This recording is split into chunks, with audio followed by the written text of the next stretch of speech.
Welcome to Prince Shorted House. Trial passage legal 800 words, 80 words a minute. Be ready? Start.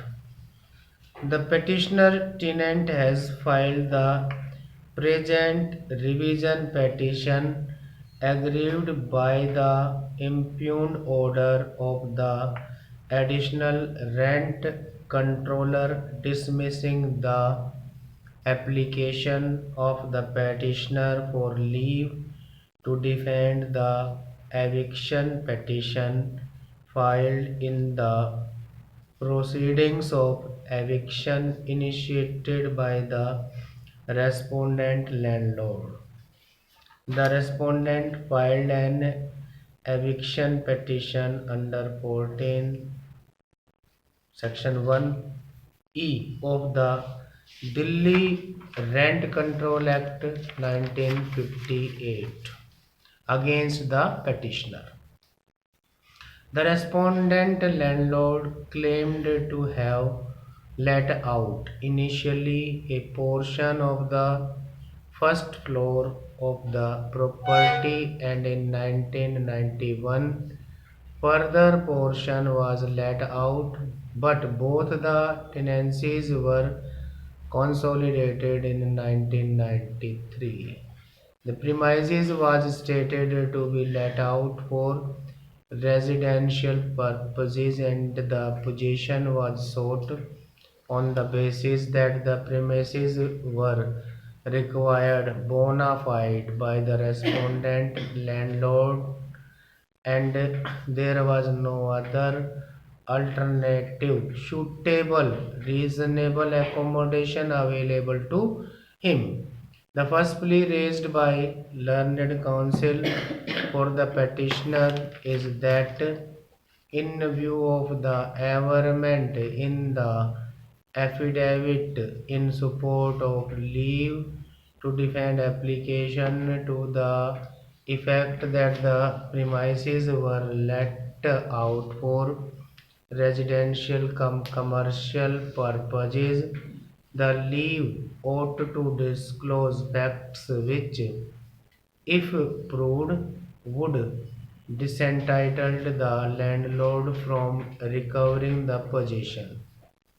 But as per the ruling of the Supreme Court, the stage of deciding the leave to contest the application was a stage of judging the plausibility of defense, and the stage of proof was later. The plea of the petitioner has thus to be considered within the aforesaid parameters.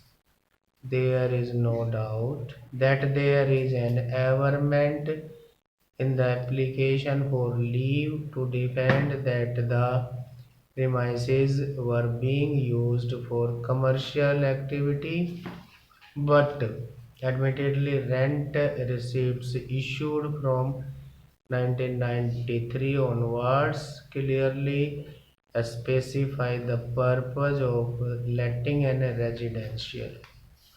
Before that, the purpose of letting was not at all mentioned. In fact, it is not disputed that the tenanted building is meant for residential purposes and has even been assessed to property tax as such.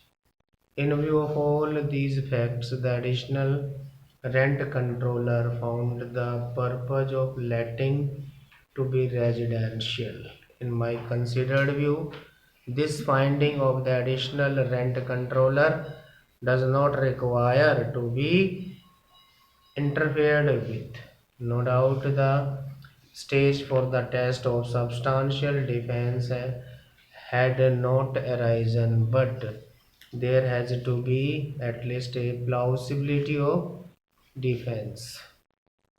Otherwise, in every eviction petition, the mere averment that the premises were let out for residential commercial use would automatically give rise to an order for leave to contest the petition. This is not what is the law laid down by the Supreme Court. The title to the property has also been set out by the respondent, which is through a registered document. It is not for the petitioner to challenge the gift made in favor of the respondent, especially in view of the observations made in the case of Rameswar Narayan versus Sarla Sareen, wherein it was held that the word owner in section 14 subsection 1e of the Act is not used in the sense of an absolute owner. It is only used in contradiction with the landlord as defined, who is not an owner but who holds the property for the benefit of another person. Learned senior counsel for the petitioner vehemently contends that there are in fact two tendencies in favor of the petitioner which commenced on different dates, and one eviction petition is in respect of two tendencies is not maintainable. This objection by the petitioner was replied to by the respondent, stating that these tendencies stood consolidated with mutual consent. During these 7 years, there was not even a murmur of protest by the petitioner about one rent receipt being issued. The additional rent controller thus rightly conclude that the petitioner cannot now be permitted to rake up this stale issue.